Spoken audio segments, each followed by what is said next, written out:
Welcome to the Third and Central podcast, the only podcast dedicated solely to the University of Louisville baseball program. This is Matt Sefcovic, and as always, I'm joined by Aaron Turner.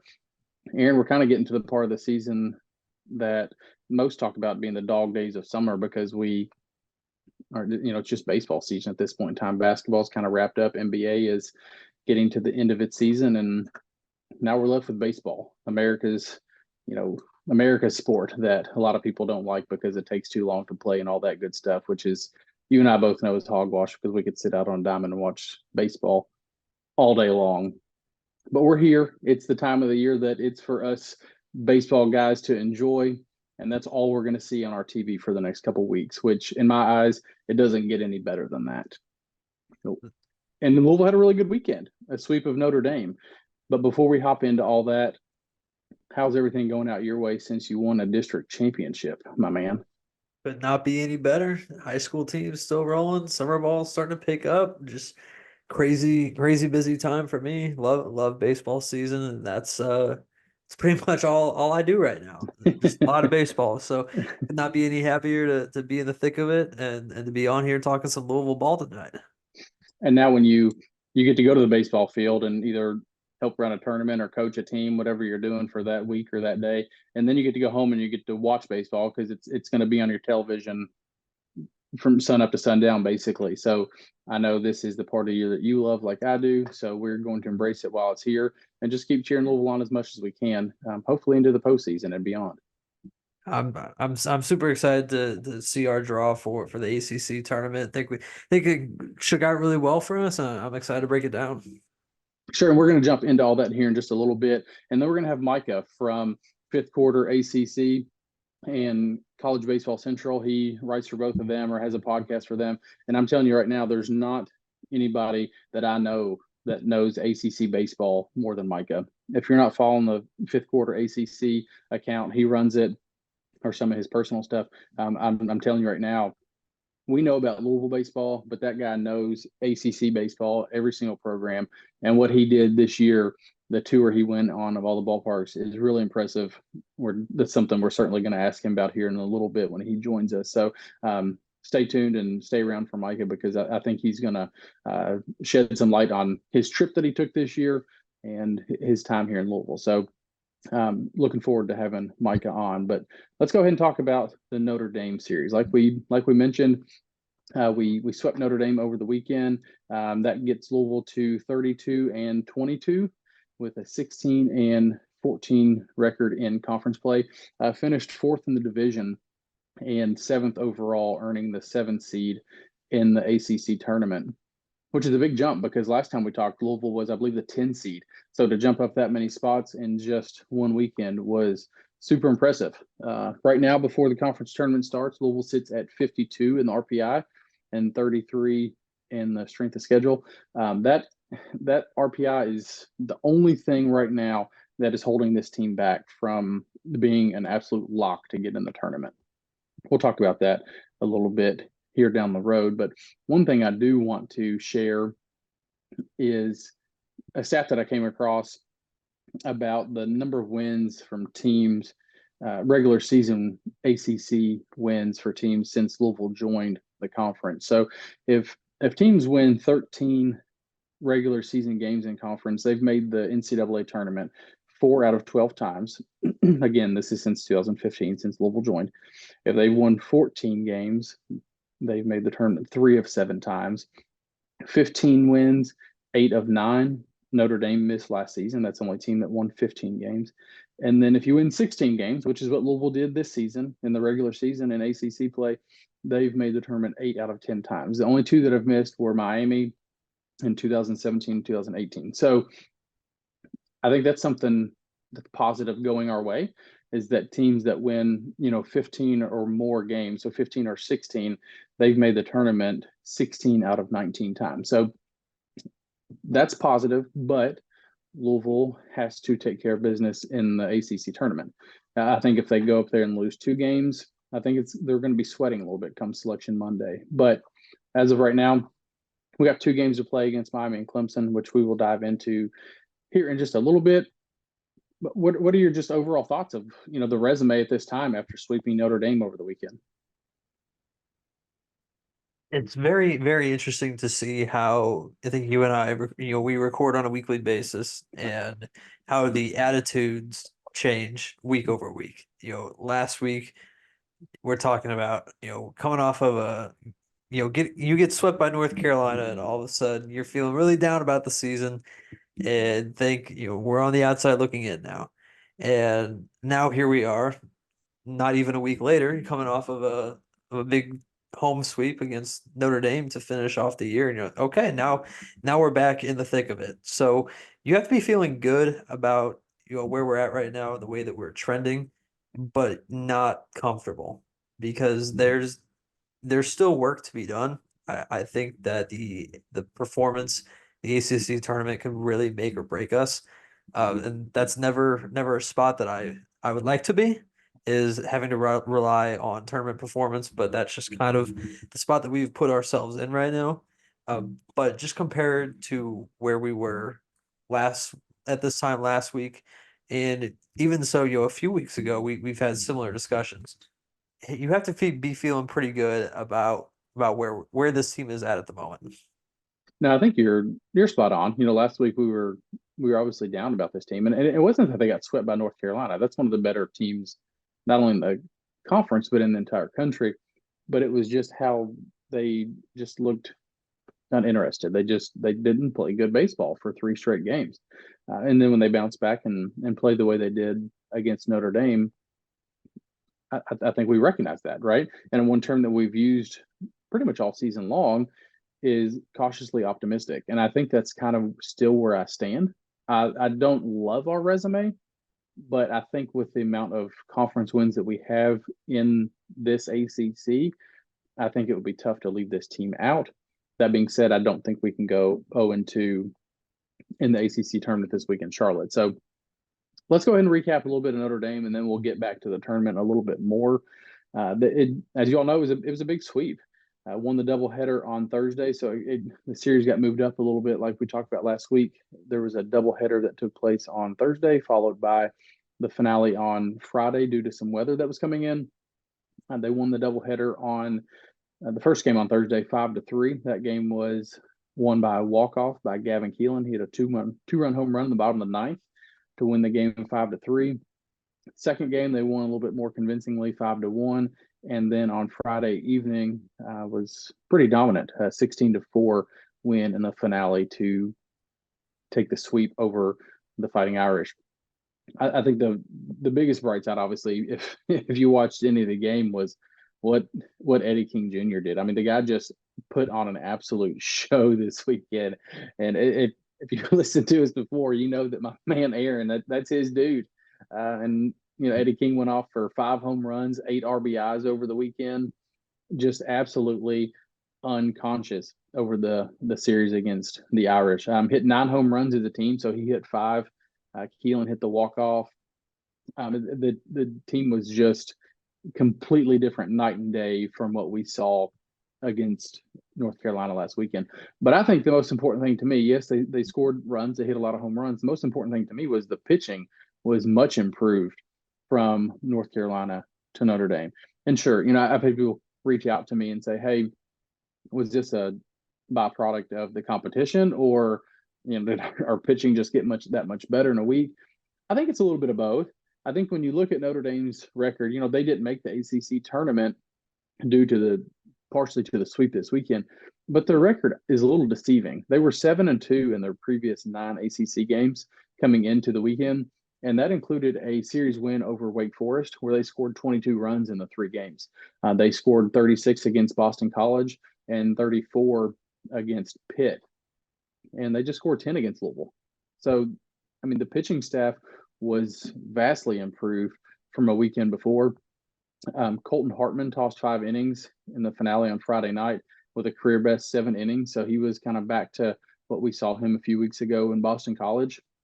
All starters went at least 5 innings, struck out 16 batters. But to me, the biggest thing was the bullpen. They have taken a lot of heat this season, and some of it's been very well deserved, right? It hasn't been the best unit. But this weekend, outside of Caden Campbell, the bullpen threw 10 innings and allowed 2 earned runs all weekend long. And if we can replicate that in the ACC tournament and, see some success from some of our bullpen guys down these last few games that we're going to see to end the season, I think this team's is going to continue to see success. I mean, I don't really have much to add on there other than Eddie King Jr. That's it. That's the tweet. Hit send. That's my guy. I've been a very big Eddie King Jr. fan for the last few years now. And quick story. For those of you who don't know, it's not just a random strange obsession. When I first got the opportunity to write for State of Louisville before I got a little bit too busy, Eddie was my first interview when he was playing for the Alton River Dragons in the Prospect League. So I live in just outside the St. Louis area, right in the thick of Prospect League country. So don't really get a chance to see too many Louisville guys, but he came out over the summer and lit it up and won MVP that year. And so that's kind of where that all spawns from. I promise there's no strange obsession for Eddie King Jr. Still, I very much love my guy. Overall, though, just very, very much pleased with what we saw in the Notre Dame series. Pitching looks like they're finally starting to gel together a little bit, and now that we're getting to a point in the season where the games are starting to get a little bit more spread out, you don't have to. Well, you have to plan, but you don't have to plan far in advance. You have a good idea of who's going to be throwing when, and you can kind of rely on fewer guys to eat up your innings, hopefully. So now that the guys out of the pen are starting to emerge as, hey, these are our dudes, it's hopefully going to come together for the postseason, and I think that we are in much better shape than we have been in over the past few weeks.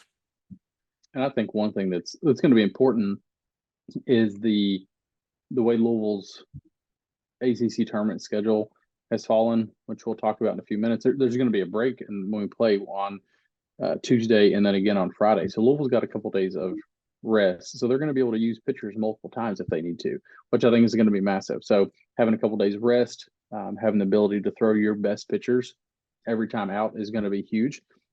So I think we've got a big opportunity. Now it's not going to be easy. We've got two really good teams ahead of us, but I think Louisville can win both of these games and can come out of their pool. So let's go ahead and talk about the ACC tournament and the way it works, because all conferences have, for lack of a better word, weird formats.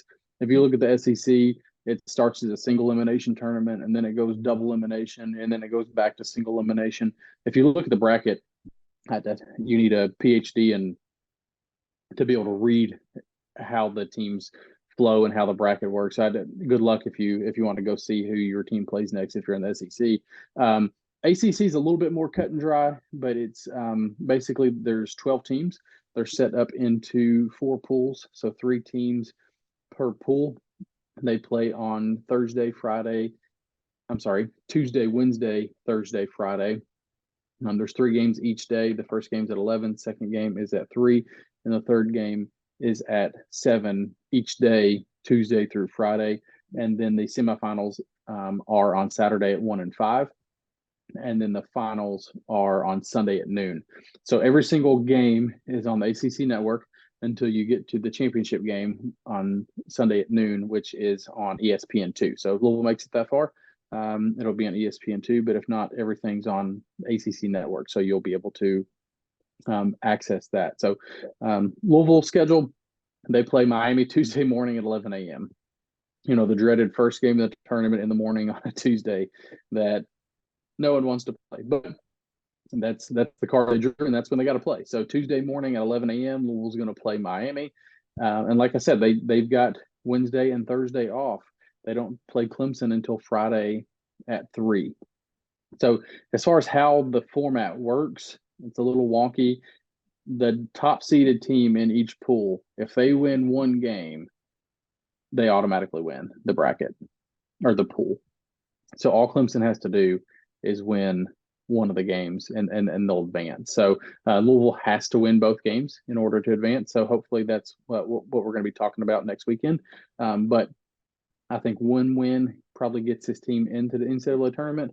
But it'd be nice to go down there and win two, and definitely secure ourselves into the NCAA tournament selection show on Monday. So, what are your? We've kind of talked about it a little bit, but how do you feel about the draw with Miami and Clemson?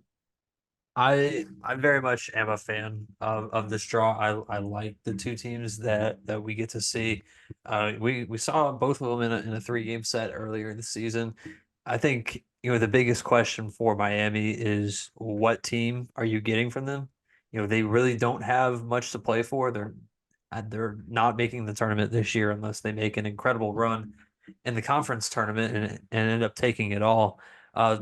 Miami has been a very interesting team to watch. If you haven't seen their any of their series outside of Louisville's this year, they're very hit and miss.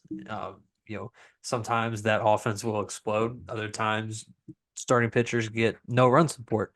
So I think the biggest question on Tuesday is going to be what Miami team does Louisville see, and 11 o'clock on a Tuesday morning. I'm not very confident that we're going to get the firepower offense that Miami could have. And if I had to take a bet, I'd be willing to bet that we're going to see a little bit more lackluster team, especially from a group that's kind of hobbling into the tournament. Not really setting anybody ablaze right now. I think the big game that everybody's going to be watching is Clemson on Friday. Of course, everybody knows the fireworks that came with the Clemson series at Jim Patterson a few weeks ago. Dylan Hoy got the boys fired up after a big home run, and it kind of spiraled from there. Included a Jimmy Obertop, the Clemson catcher, included a Jimmy Obertop ejection in the 7th inning of Game 3, where he had something to say back. And I think that there's a lot more to look at in Clemson series. I think that Louisville was a better team during that, and we end up dropping 2 of 3 in that series, and that's a series that you look back on and you're like, okay, we end up getting run ruled on that Sunday, but that first loss of the weekend came after blowing a 7-run lead, and if you remove that loss from our resume, and you're looking at doing tournament math right now, you protect that 7-run lead, you got 17 ACC wins. There's no discussion of doing tournament math that we are 100% in if we hold on to that lead. It really does come down to that game right there. So I think that there has a potential to be a little bit more fireworks on Friday, because people do not forget. So I'm very, very excited to watch that game too. Yeah, I think I really like our draw from a fan standpoint, just because I like watching good baseball. And I lived in Miami for a period of time, so I went to some games when I was down there. And then, like you said, just the way the series played out with Clemson, and Clemson is kind of, I don't want to say that's our rival, but since we joined the ACC, they've kind of had some battles and in various sports, not just baseball. So I think anytime you can play a team that you consider a rival, and then you've got a history with this year, the way Dylan Hoy rounded the bases with the home run that he hit, and kind of asked it every player in the infield. He's like, "You want some?" Every base he touched. So I think it was fun to see, and I think it's like you said, those guys don't forget those things. Was it the following day? There was a pitch thrown behind Hoy, and that's both benches were warned that game. Which Coach McDonald took exception to, because he was like, I haven't done anything. Like, their player just threw behind mine. What have I done? What have my players done? So, he took exception to that, and probably rightfully so.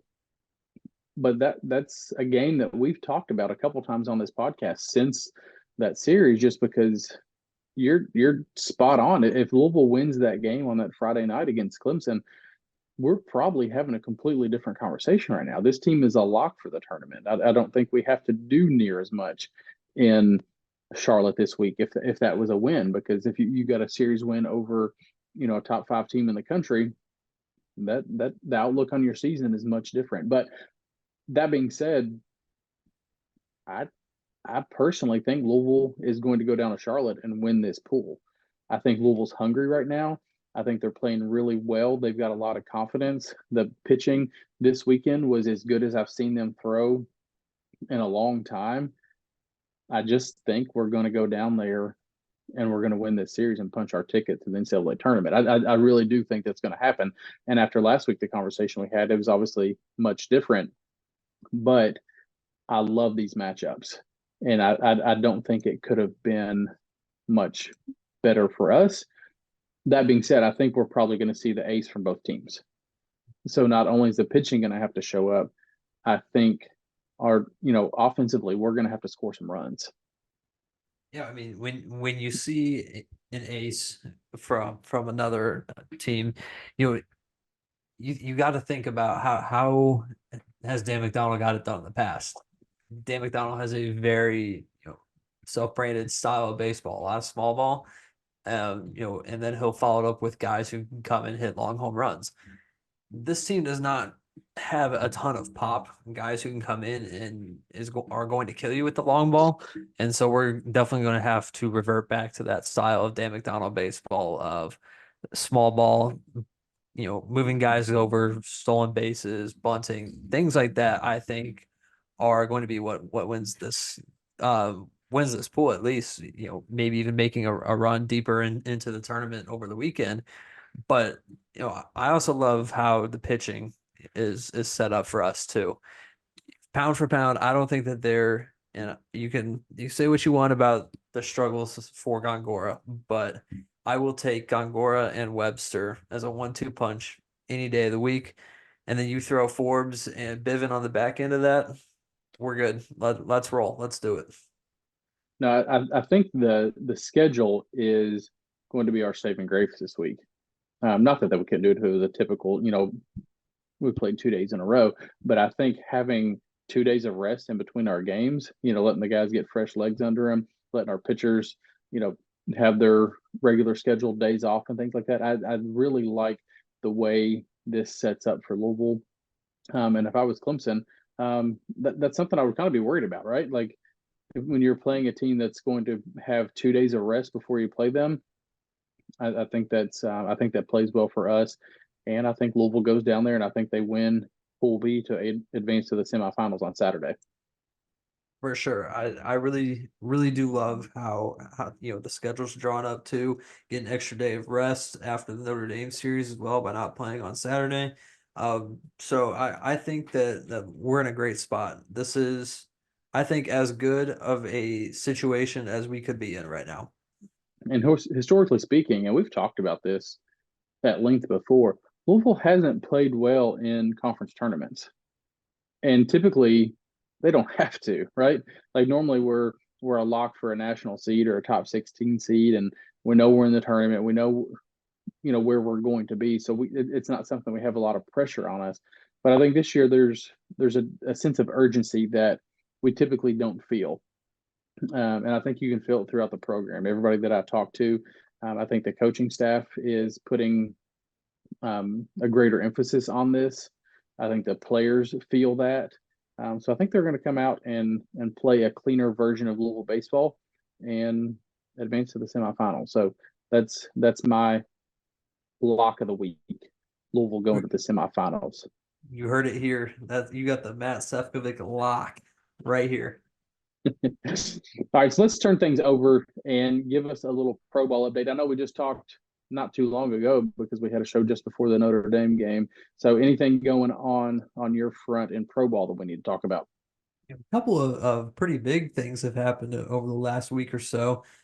First of all, Drew Ellis is back in affiliated ball. He started the season in the Atlantic League, with the Charleston Dirty Birds. Recently had his contract purchased by the Los Angeles Angels. He all right, yeah. 3, 2, 1. He recently had his contract purchased by the Los Angeles Angels. He's reported out to AAA Salt Lake as hitting really well so far, hitting over 300. Has only struck out, I think I saw 3 times in 27 at bats. So he's really cut down on the strikeouts, and I would not be surprised to see him back in the show before too long.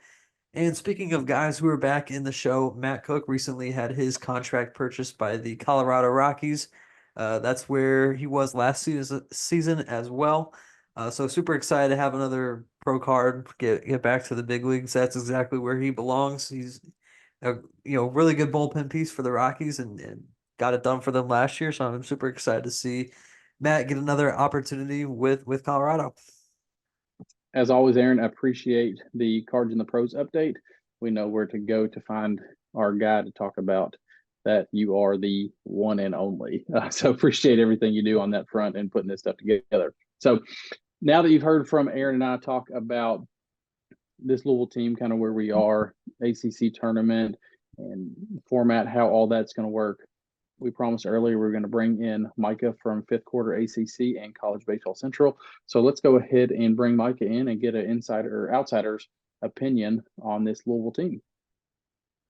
Thank you for taking some time out of your evening tonight, Micah, to just kind of hop on and talk a little Louisville and ACC baseball with us. I know you just had your podcast just a little bit ago before jumping on with us. So I know you're a busy guy. It's kind of that time of the year. So first off, just want to say appreciate you coming on and giving us a little bit of your time to talk baseball with us. Absolutely. It's my pleasure, guys. I can't wait to be listening to this when I'm driving over to Charlotte. I'm used to listening and not hearing myself. I'll get to hear a little bit of I might skip past the part with myself. I don't really like to hear myself talk. So I like to talk, but not listen to myself talk. Well, we appreciate you. I know you're a loyal listener of ours. We always listen to your stuff and talk with you on Twitter and stuff. So appreciate you doing what you do for us. And we always try to scratch your back as well. That's kind of what we're all in this for together. So just kind of we're going to roll along. I know we're going to talk a lot about Louisville and the ACC, but first I want to talk about the tour that you took this season. For the people that don't know, Micah actually visited every single ACC baseball complex this year and went to a game for every single ACC team. I personally had the chance to meet you when you came up to Louisville for the Virginia series. Just first off, before we hop into things, just what are your thoughts kind of on the city of Louisville? Anything fun you got into? How was the hospitality the weekend you were here? Well, I didn't enjoy meeting you because that was the day Virginia got their butt kicked. So That for is those right. of you that don't know, obviously I'm a Virginia guy at heart. So I've adopted Louisville as one of my teams, but Virginia always comes first. So that was a tough day for sure, especially after the night before where I was enjoying every minute of it. So but no, I mean, I think Louisville is one of my favorite places, right, to go. It's got the perfect combination of everything. Some of these ballparks have more of what I say is just like the good old fact. I don't want to call it a high school game because that makes it sound like it's not good baseball, but like, your community comes out and supports, and it's just, some of these places it's free admission, right? I know Louisville does it for those midweeks, not named Kentucky and Indiana, but like, Boston College is free all the time. Notre Dame is free year round. So, those types of atmospheres are all a little bit different. Where like, Jim Patterson probably has some renovations that needs to get done, but it's still better than most of the ACC ballparks from a fan standpoint. Obviously, the outfield, it's the only one that I'm just trying to make sure I'm not saying that. Yeah, it's the only one that I went to that's a playground for kids.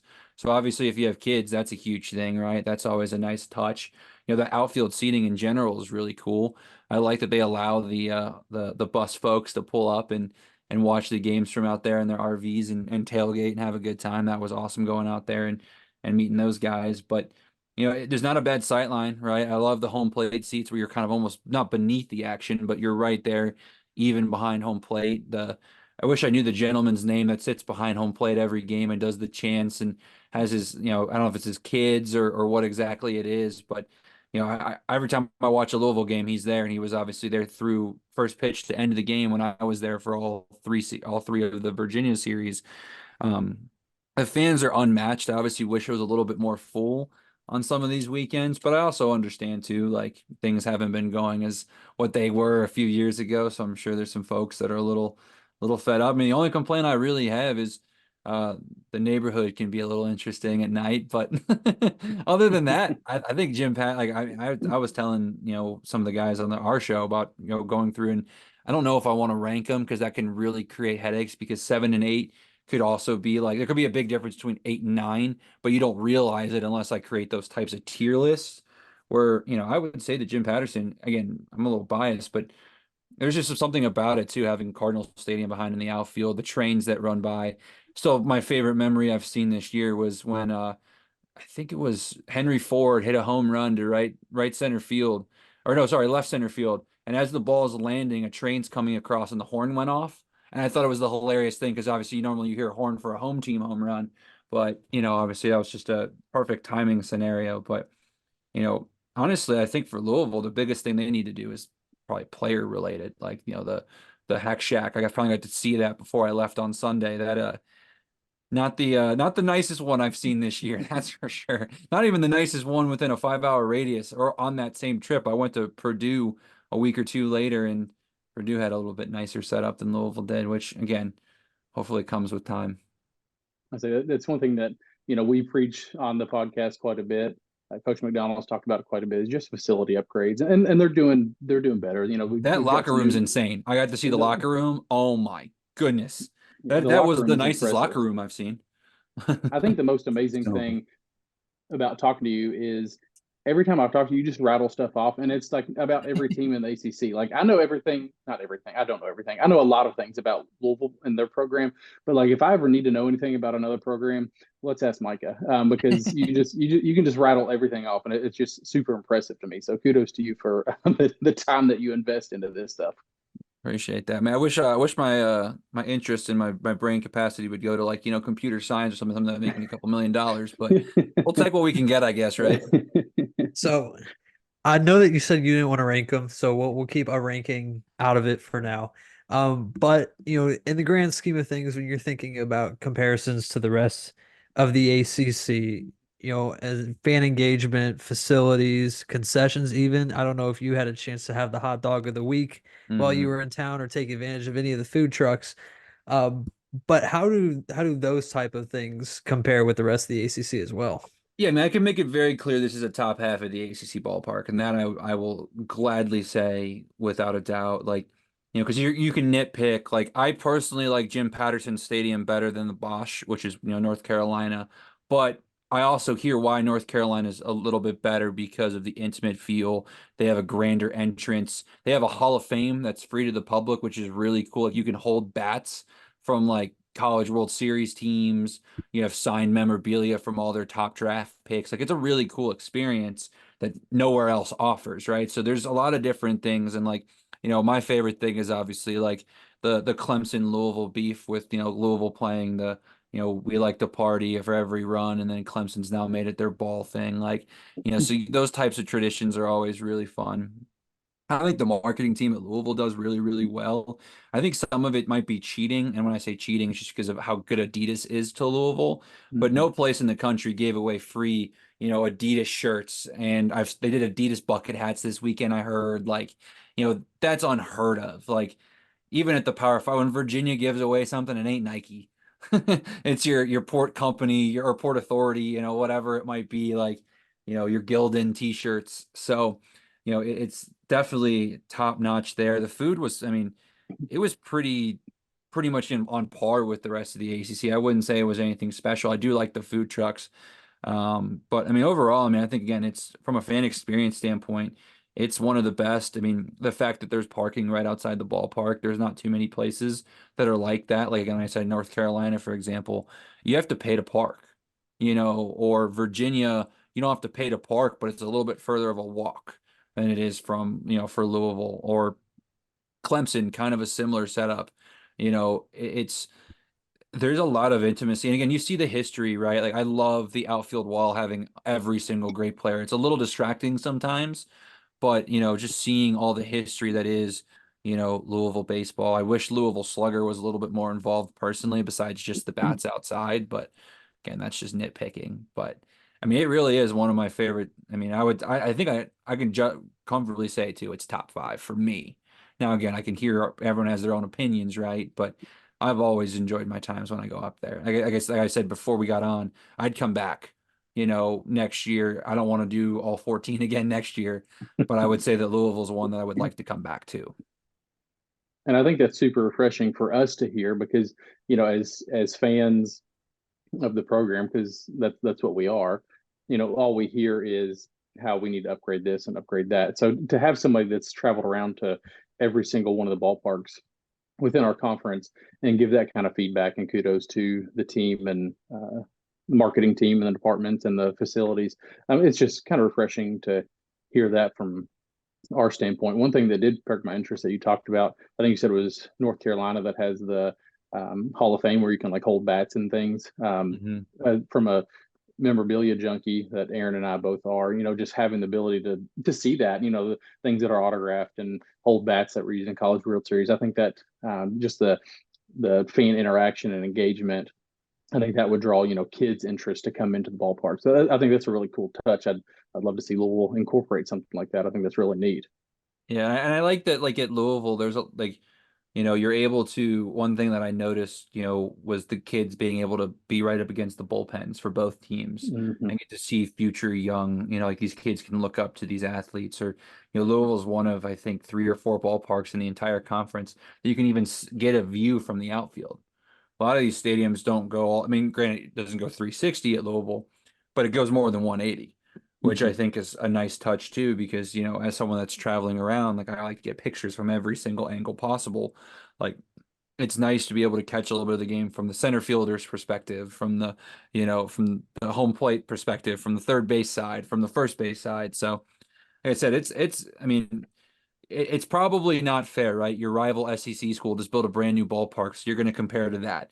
And I mean, not to slander Louisville, but it is a nicer ballpark. But it's also Mm-hmm. 3 years old. I'd almost be concerned if it wasn't, right? Like, so there are things that obviously can improve, but I promise you, go around the rest of the ACC, there's a lot worse places to catch a game than Jim Patterson Stadium. I promise you that. So to carry on with your tour that you took this year, obviously the ACC is expanding next year. Any interest in going out to Stanford or Cal next season? So it's actually really funny you said that. If it weren't for the fact that I just knew this was not like there was too much. I get stressed out about travel. So I did all this driving, by the way. Now, granted, I didn't drive like one continuous road trip. I stopped home in between.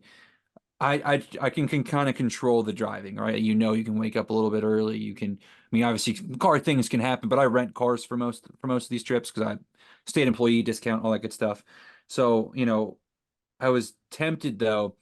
There was a flight out of Boston on the Sunday morning of when I was there this past, or the second to last weekend. So not this past weekend, but the weekend before, where I could have gone to. Stanford was at home against Arizona State so Sunday night or Sunday afternoon.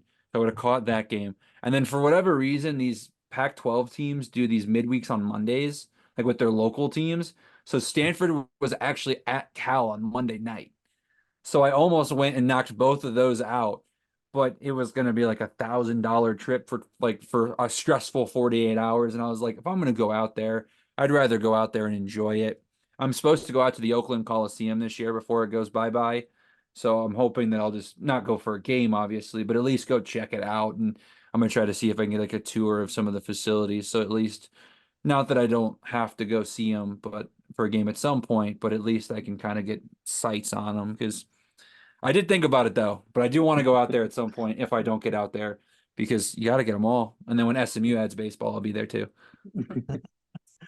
So, want to switch gears a little bit. We'll finally get to, why we're all here right now is the ACC conference tournament starting up this week. What do you think about Louisville's draw right now?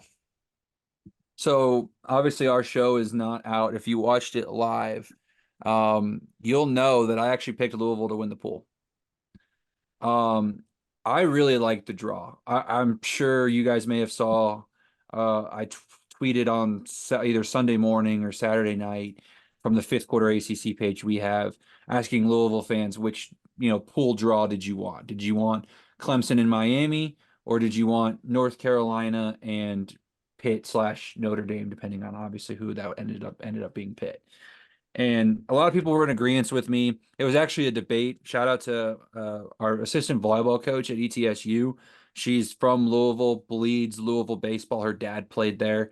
So she actually sparked that conversation because we were kind of debating which pool we'd rather Louisville have.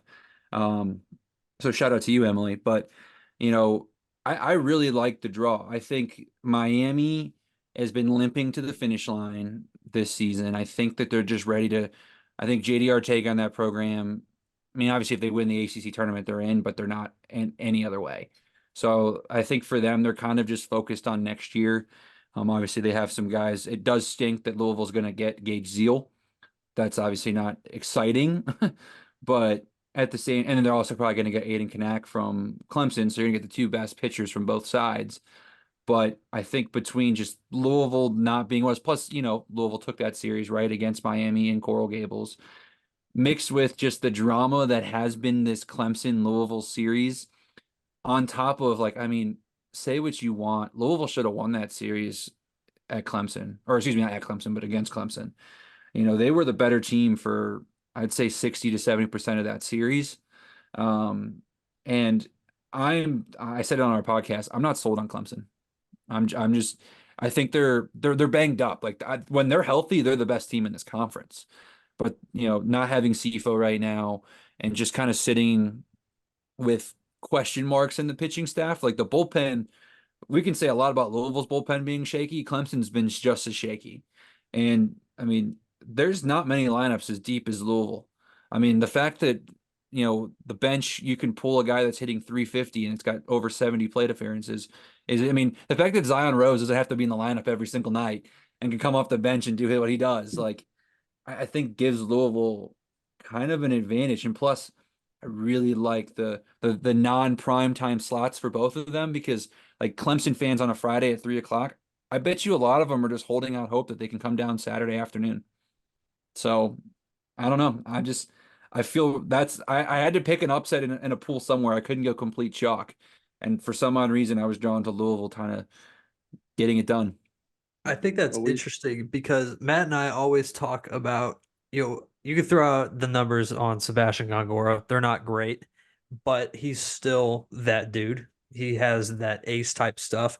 And so in a 2-game draw, I really like our odds of just throwing out Gongora and Webster and, just let those dudes eat and then figure it out whenever you get into bracket play. But in pool play, I do really like our draw. I think we've got a pretty good chance to make some noise. And I think it's really worked out well for how the schedule broke down. You finished up on Saturday or Friday. You didn't even play on Saturday. So you got an extra day of rest that most of the ACC didn't get. Like Louisville or Clemson had to play Saturday, Miami had to play Saturday. So you got an extra day of rest. You also then get an extra day of rest preparing for Clemson because you're not playing again until Friday. I mean, a team that's had some, questions with the bullpen. We know Dan McDonald loves to use the same arms over and over again. He wants to go to Tucker Biven every time possible. He wants to go, down up and down, that side. He wants to get Forbes in there. He wants to, kind of he's a man of a creature of habit for sure, right? And that plays well in this situation because you can throw Biven for 2 or 3 innings on Tuesday if you have to, and he's probably ready to go again on Friday. So, I think it plays really, really well, at least for those first two. I mean, from there, who knows? But I mean, I'm sure we'll talk the NCAA tournament pieces of it. But I think if you can go 2-0, I think you're sitting pretty good. I think it's a valid point you bring up because you could technically go Gongora for, let's say he goes 5 and then you go Forbes for 2 and Biven for 2. You could fast forward to Friday. If Webster goes 5, you could do the same thing again. Forbes could throw 2. Biven could throw 2. I mean, you could go through the pool play and just use 2 relief pitchers the whole entire time. Yeah. So I think it really sets up schedule wise very well for us. Yeah, I honestly, I know this might be crazy. I'm more worried about the Tuesday game for Louisville than I am the Friday, because I think that we know the Friday Louisville team is going to be ready to roll because of how personal it seems to be with Clemson. I think Evan Webster is that guy. Where first off, I might actually have to ban myself now that I think about it from Tuesday morning's game, because anytime I've seen Seabass pitch this year, it's not gone well for him. I was at the Wake game and the Virginia game, so maybe I should ban myself from that Tuesday game for Louisville's sake. But also too, I mean, Gage Zeal really is that good. He doesn't get a lot of run support whenever he throws, But I mean, when I watched him pitch against Clemson, he went a full 9 complete game, and he's kind of been that way all year. So like, I'm more worried about that because you can. I mean, I don't want to say that Louisville's going to overlook Miami, but it is an 11 a.m. on a Tuesday to start the ACC tournament against a team that's under 500. So I'm more worried about what Louisville team shows up for that than Friday. So let's look beyond the ACC tournament a little bit. Obviously, coaches, that's not something they do, but behind a microphone, we're allowed to do that. So at this point in time, with Louisville's record, they're 32-22, 16-14 in the conference with a RPI of 52, strength of schedule 33. What does this team need to do in the conference tournament to make the NCAA tournament? So I think, it's never fair to say, this is the requirement to get in because there's this, bid thieves exist, right? Like, if someone wins the West Coast Conference besides San Diego, now we've got 2 teams in. Or if someone wins the American Athletic, like if Tulane wins the AAC tournament again, now you've got 2 AAC teams instead of 1. And then obviously the bubble gets smaller and smaller and smaller. But I mean, I would like to say that you have to win at least 1 for pool play to feel pretty good about it. Like that you're at least on that bubble, probably in without bid thieves. I think if you win your pool, though, you're in. I mean, I know it's such a weird thing because RPI is so important to the committee. But if the RPI was so important to the committee, and this is, me coming from my personal job, ETSU has a higher RPI than half these teams that are being said that are in. I mean, Louisville's 1 spot behind ETSU right now in the RPI. And the only way ETSU is getting in is if they win their conference tournament, which fair. I mean, that's reasonable, right? Well, then if you're saying that the RPI conference relevancy matters, wouldn't a 16-14 Louisville team who has a better record than the number 10 team in the country, the Wake Forest Demon Deacons, who are 500 in ACC play, shouldn't that matter? Like, that's where I don't, the committee, like there's an excuse for Louisville on every aspect of it. They have, like, if you're saying RPI is all that matters, then I better see my ETSU Buccaneers selected on selection Monday, or vice versa. Like if you're saying that, well, conference, relevancy has to matter, well, then why is Wake even being considered for a regional host and Louisville's not even in when they have a better record? And I mean, at the end of the day, like I know Wake won that series, but it wasn't like Wake dominated that series with Louisville. And that was like switch the locations of where that's played, and you never know. So I think for Louisville, right, if you go 1-1, I think you should feel pretty good, but your RPI is high. And again, like I looked at the math. If Louisville loses to Miami and beats Clemson, it actually hurts them more than if they does better for them, excuse me, than if they lose to Clemson and beat Miami, because Miami doesn't do anything for you, where beating Clemson does a lot more. So, thankfully neutral sites are beneficial. Both will be quad 1 or quad 2. It's not like, Miami's RPI is like in the hundreds or something, but it's definitely not, the greatest of setups ever. Like, I mean, in a way, I almost think it would have been better to be like the 10 seed and be like Virginia Tech, because their RPI is going to go up no matter what happens because they're playing Duke and NC State, 2 top 20 teams. They're going to be quad 1 games for neutral sites. So like it does stink that you have that Miami kind of sitting there in the wanes. It doesn't help you, but at the end of the day, it also means you would like to think it means one game you should win and then roll the ball out and let's play ball for game 2. One thing I did want to throw out, you and I messaged about this the other day. We were talking about, teams with X amount of games in the ACC in the regular season, how many times they made the conference or the NCAA tournament. And I found the stat. So since Louisville joined in 2015, teams that won 16 games have made the tournament 8 out of 10 times. And the only 2 were Miami in 2017 and 2018. Now that excludes 2020 and 2021 because those were COVID years and the year that they played 36 conference games. So take those out. So 80% of the time, 16 regular season win team makes the NCAA tournament from the ACC. So hopefully we can improve that to 9 out of 11 this year. And this year's different too, in my opinion, because like again, 15-15 Wake Forest is in. Right. Nobody's even questioning that. And they could be a host. Yeah, the ACC and the SEC are light years light years better than any other conference. I mean, I'm supposed to be on a TCU show tomorrow actually because they wanted a outsider perspective of the looks of the Big 12 because I've really been because they're kind of like the next tier of conference. Like it's ACC, SEC 1, 2, and then three's Big 12 according to RPI, and really kind of probably the next most amount of teams in the field. And it's I mean, we're talking about the third place team is at a 47 RPI with West Virginia. I mean, you've got Oklahoma and Oklahoma State, but like Texas for the longest time was like, I did a trivia question 3 weeks ago, one of the ETSU games, and we had a higher RPI than Texas, and they were in first place in the Big 12.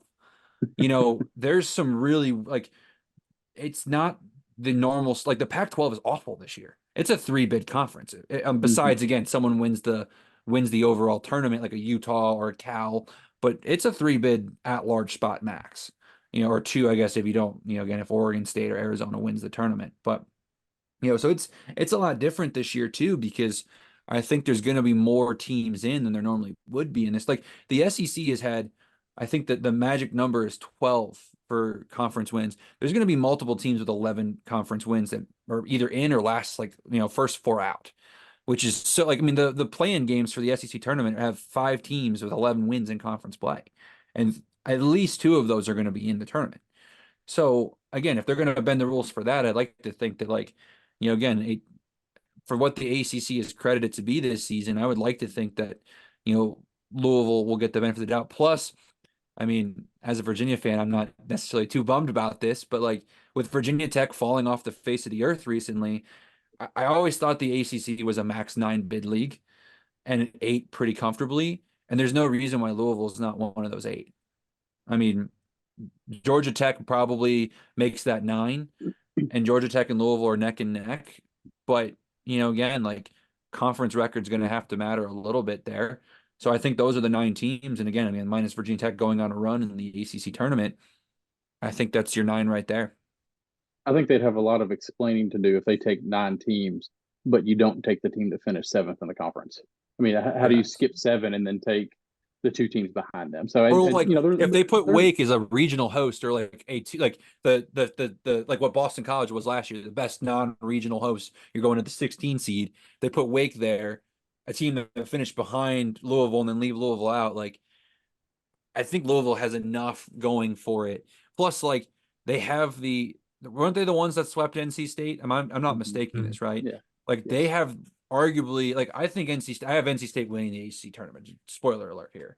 Like, I think that should hold a ton of weight. Like, you can say whatever you want about, oh, that NC State team was different. They won the series. They took 1 of 3 again. Like, and they don't really Louisville hasn't gotten swept a lot recently. Like North Carolina, what was the last one to sweep them? Is that correct? That's the only time they've been swept all season. I mean, they got 1 against Clemson. They got 1 against Virginia. Like, you're going down the list of the top teams. Like, you swept the 3rd seed. You took 1 against the 4. You took 1 against the 2. You took 1 against the 5. Like, you know, we can keep going down the list of, you know, they don't get swept. So I want to think that they should be good. But again, we've seen crazier things in college baseball. So I can't, you know, again, if you win your pool, then you're in, because that means you're a semifinalist in the ACC and you took down a top dog in Clemson. And if you want to know why Louisville got swept at North Carolina, it's because I ran my dumb mouth on this podcast before we played the series and said that Louisville had not been swept all season long, and that was one of the biggest benefits of the season. And yeah, you know what happened. Hey, there's worse teams to run your mouth about with that. So at least you picked the best team, the regular season champion. True. So like, at least like it's the best team to say you got swept to this year. Valid. Yeah, that's valid. So really appreciate you coming on here, and gonna finish up with one final question for you, just having a little bit of fun. Everybody who listens knows that I am the biggest Eddie King Jr. fan that has ever walked the face of the earth. But this weekend, if you follow Micah on Twitter and follow the podcast account over there, you would think that Micah is probably the second biggest Eddie King Jr. fan, right behind me. But so, this is a rare opportunity for Matt to be in the presence of both the president and vice president of the Eddie King Jr. fan club. How awesome was Eddie King Jr. this weekend?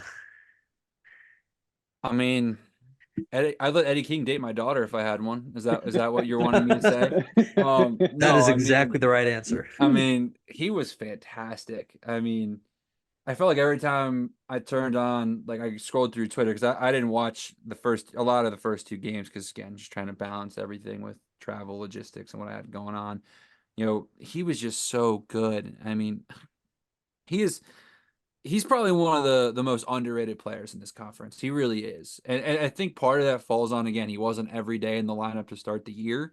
So that probably hurt him a little bit too. But I mean, I'm just sad that Eddie King Jr.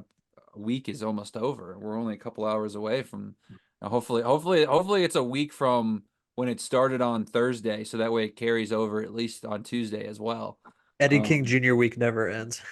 that's fair. It's Eddie. Actually, joke's on you. It's Eddie King Jr. month. The whole month of May is Eddie King Jr. Honestly, if he goes off in the ACC tournament, that tweet's coming. Just like prepare yourself now. Like, you know. But yeah, I had a lot of fun with that because I wanted to just tweet out. 'Cause again, obviously, part of it's the engagement we get from Louisville people, which is always fun. But again, we try to at our page hype up the players as much as possible because I know that's what it's about, right? Like, we want to, we try not to bug the players. We don't ever ask them to come on our podcast unless they want to come on, but we try to at least make them feel appreciated and engage with us too. So it was cool because like obviously when he went off again on Friday, it's like, well, didn't realize it was a weekend or a whole week. My fault, Eddie. Like, we had to jokingly apologize to him, and we had a couple parents from the Louisville team actually like reach out to us, like talking about how funny that was, just like us kind of doing that. So it's been fun, doing all that. So it was awesome. I don't mean to get in your all's way. If y'all need to have like a board meeting or anything right now, I can pop off of here for a minute and come back when you all get finished if you want me to. No, the ceremonial Gatorade bath that we're gonna do around the picture of Eddie King Jr. will be after the podcast is over. So that'll be Well, awesome. Micah, we really appreciate you hopping on with us Mhm. tonight and talking a little Louisville baseball, a little ACC, and then uh, honoring your man Eddie King Jr. everything he did this weekend. So just appreciate you giving us a little bit of your time. I know you talked about the episode tonight a little bit about your podcast. So go ahead and plug your content. I can promise you, if you are a Louisville baseball fan, you obviously care about the ACC baseball. We don't cover the entire conference, but no one does it better than Micah. So plug your content so they can find you. Yeah. So I mean, on Twitter, we're at FQACC. Our title name is just means less ACC because it does just mean less in the ACC, guys. I mean, come on. But no, I mean, I will say if I don't know when this podcast comes out for you all, but if it's out before Tuesday, if you're listening and you're gonna be there Tuesday, seriously stop by. I was amazed, guys. The Louisville community was probably one of the most welcoming from a standpoint of making me feel like a celebrity when I was there. Multiple parents, shout out to Mr. Biven, especially. That's my guy. He came up to me multiple times. We had a couple university police officers that now follow us because we talked when we were at the games. And like, again, it didn't help that I was wearing a Virginia shirt and a Louisville hat and confusing everybody in the ballpark. Like, what is this dude doing? But, obviously, if you're going to be there Tuesday, please stop by if you see, or not stop by, but if you see me, stop me. If Eddie King hits a home run and you're watching the game on TV, if you see some guy behind home plate just doing one of these numbers, it's probably me. Maybe or probably gonna just be doing that honestly the whole time. But no, seriously, feel free to again follow us. We try. I've been very fortunate. We joined College Baseball Central to really kind of push our stuff even more. Monty Taylor, who's on the show, does a fantastic job of running it and kind of keeping Nick and I from being scatterbrained the whole time. But we try to do we'll be doing all content throughout the week. If you're in AC baseball, Monty and I are recording a show tomorrow night that's going to be deep diving the three games on Tuesday. Tuesday we'll do a show that recaps the three games on Tuesday and deep dives the games on Wednesday. We're doing that all throughout the tournament. I don't want to do spoiler alert, but whatever regional Louisville gets to go to, it's either going to be I'm going to that one or I'm going to where Georgia Tech goes. So Louisville fans, like, let's get you into the tournament and maybe send me somewhere cool. That'd be awesome. But we'll be providing content all throughout, and And yeah, I mean, feel free to follow us again, FQACC. I mean, mine's Micah_CBC now too, but the FQACC is where most of that stuff's going to come from. Yeah, and like he said, I mean, when he talks about posting content about ACC baseball, you're not going to find more than what they put out. So yeah, go give Mike a follow, and if you're down in Charlotte this week, hit him up and make him come sit with you for a couple innings like I did when he came up to Louisville. So appreciate you coming on, and good luck down in Charlotte this week, and hope you have a lot of fun and take in a lot of good baseball. Thanks, and I hope I don't have any little kids telling me I'm the bad guy while I'm there. Hey, listen, if anytime you're around Caden, you're going to hear a little bit of anything, especially if you're wearing a Virginia shirt. Yeah, for context, the wonderful child of yours wanted to call me the bad guy for my Virginia stuff that I was wearing when I met him. So Yeah. it was cute. It was no obviously no hard feelings at all. I thought it was hilarious, but hopefully I don't get that same treatment from Louisville fans this time around. I can't promise anything, but we'll do our best. All right, thanks, Mike. I appreciate it. Absolutely.